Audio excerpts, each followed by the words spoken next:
કાશ્મીરના આતંકી હુમલાએ વધારી છે પ્રવાસીઓની ચિંતા। વડોદરામાંથી અનેક પ્રવાસીઓએ જમ્મુ કાશ્મીર માટે બુકિંગ કરાવ્યું હતું।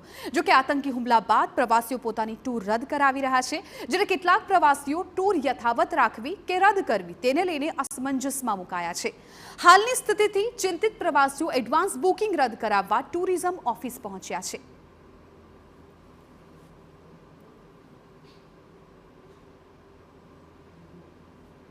બનાવ જોયો એના પરથી હવે થોડું એવું થાય કે થોડું વિચાર કરીને જઈએ તો સારું એમ।